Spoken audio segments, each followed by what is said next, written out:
Spider, shout out. Ano pangalan mo, boss? Oh, Rimat, shout out kay Rimat. Ikaw, boss? Kumusta na po sticker, sir? Oh, oh, tapos si sir, ano pangalan mo, sir? Para shout out. Ha? Oh, Sir White. So ayun, maganda yung ano niya, oh.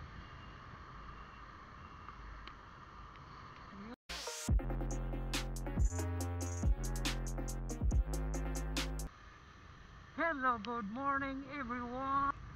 And good morning Bacolod. So now ay ako'y magpasalamat pa rin palagi kay Lord na may bago tayong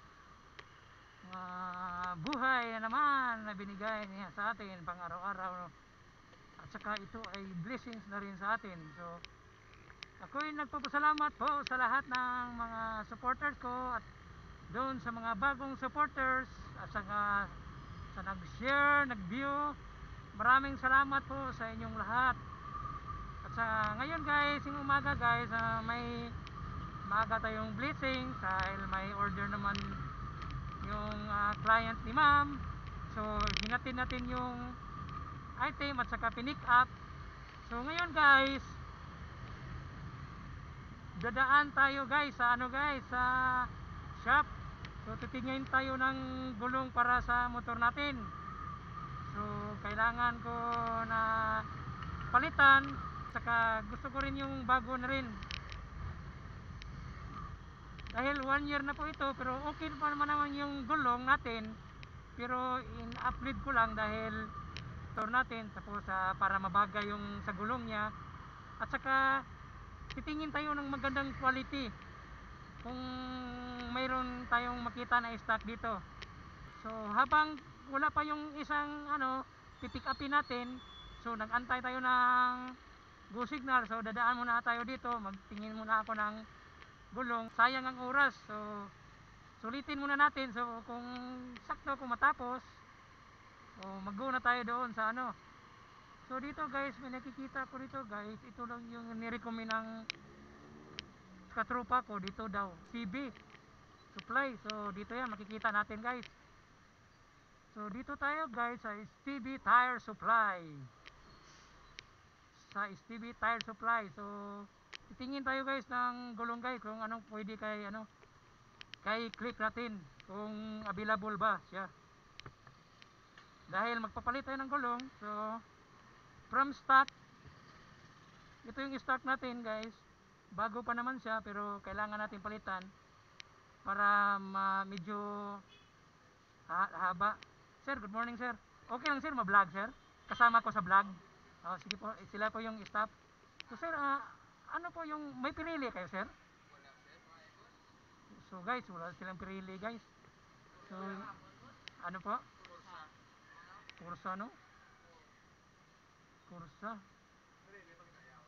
Pirili guys, kasi yun ang ni-review ko sa lahat ng gulong. So yun maganda sana sa niya.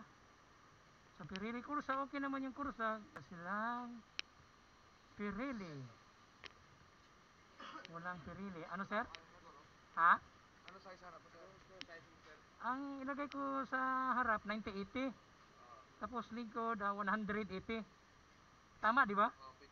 Pwede. Yun sana. May spike. Spike, you know. Oo. Magkano po yung 90-80? Tapos ang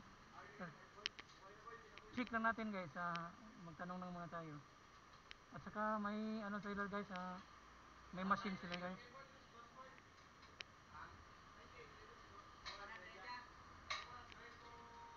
180 tapos 25 ang rear, Oo.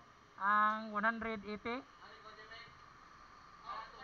25 tuto ang front tuto, so ang likod 25. mas mahal talaga si no. Kailangan nakabit at saka silang sir. So dala ng kabit, libre na. Wag lang yung mga bit no. Wag lang yung mga bit. Kasi delikado yung mga kabit ka. Joke lang. May discount pa yun boss? May discount pa yun. Baka naman. Hi bossing. tingin lang tayo muna guys. So wala talagang Pirelli sila. Ano yung mga brand boss? Yung Corsa. 4-7 ka ng set. 4.7. Oh, konti ang diferensya. Kasi 4.5 ang Pirelli ka harap at sa kalikod. 4.5. 4-5 pwede. 4.5. Mga concept ko kasi big bike yung click ko. Ang gulong, in-upgrade ko lang ang gulong. Pwede. Walang problema sa gas consumption doon. Big bike to. Oh. Big bike. Oh, yan. Ay, kasi yung Corsa maganda naman talaga yung Corsa Dual Sport. Yung trupa ko kasi Corsa. So, ayun guys, napalitan din ng bagong gulong sa wakas. So, yung napili natin si Corsa Platinum dahil walang stock yung Pirelli. So, okay naman ito sa review guys. Yung gulong ng Corsa. Pare-parehas lang sila ng price. So, ito yung sa harap ni boss. Oh. Ano to size boss? Yung 1990. so yung sa harap guys, 9090 14, yun, maganda to tignan. Tapos yung likod niya ay 180 14. Ayun guys.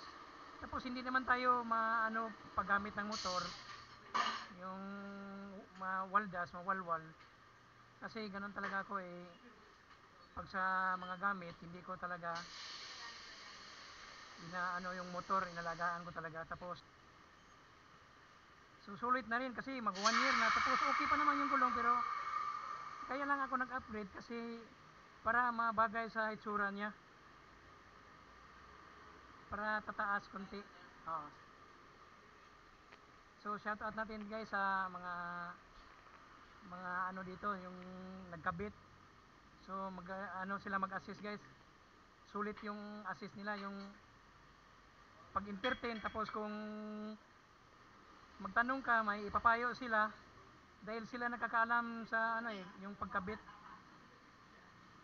Yung sa review din, so karamihan yung mga ibang click. So ganda na guys, oh, yung gulong ni Spider. Maganda na yung gulong ni Spider. Spider pangalan eh. Spider, shout out. Ano pangalan mo, boss? Remark. Oh, Rimat, shout out kay Rimat. Ikaw, boss? Jimboy boss. Oh, Jimboy. Oh, tapos ikaw, boss? Jan po. Oh, John Paul. So, kaya lang naubusan ako sticker. Oh, yun lang sir. I-search mo lang sir. Ito, sir. Yung click mo to, makikita mo yan dyan, oh. Yan. Oh, sige, mamaya picture tayo para makikita yun sa ano. Ganda pala tignan, no? Yung ano, likod, no? So, ayun guys, salamat at nakabili na tayo ng gulong. So, ayun, maganda yung ano niya, oh. Pag nagpatakbo tayo, kung may mga lubak-lubak, kasi medyo malapad na yung gulong natin sa harap 90-90, tapos yung sa likod 110-80. So okay siya, compatible. So natapos na natin yung pagkabit ng bagong gulong natin. Sulitin natin yung kasunod dito na may pipick upin tayo na items na stock na order na. Morning. Sir, namin sir. So ayun. Nadira? Oh, ikaw si ano sir? Ano pangalan sir? Ha? Oh, shout out sa vlog ko, okay lang? Naka-vlog ka? Oh, so, ay, so, sir, umusan ako sticker, sir. Oh, oh, tapos, sir, ano pangalan mo, sir? Para shout out. Ha? Oh, Sir White. So, ma'am? Lenny, sir? Oh, sige, Joey, naubusan ako sticker, sir. So, shout out po sa kanila. Dito lang yan sa Jude Pilan. So ayun guys, tayo uwi na guys. So nakuha natin yung pick up. So ito yung sinabi ko na yung motor natin hindi lang yung pangpupugi. So ito ay pangkargador. So ngayon mga 20 kilos yung kinukuha natin, Brosen. So So ihatid natin to sa storage, tapos ay uuwi na tayo. So back to pwesto. Yung gulong natin ay napasabak agad sa 70 kilos frozen. So ayun, at tayo pauwi na pagkatapos nito. So guys, hanggang dito lang muna po ako guys, dahil maglulubat na pala yung ating baterya sa cam. Maraming salamat po sa mga bagong follow, nag-support at saka sa nag-view ng ating video. So maraming salamat po sa inyo talaga. Dahil sa inyo ay pagpatuloy yung pagbablog, yung pang araw-araw. At saka ito yung sitwasyon ngayon. Araw okay naman, tapos mainit at walang ulan. So ingat po kayo palagi and God bless you all.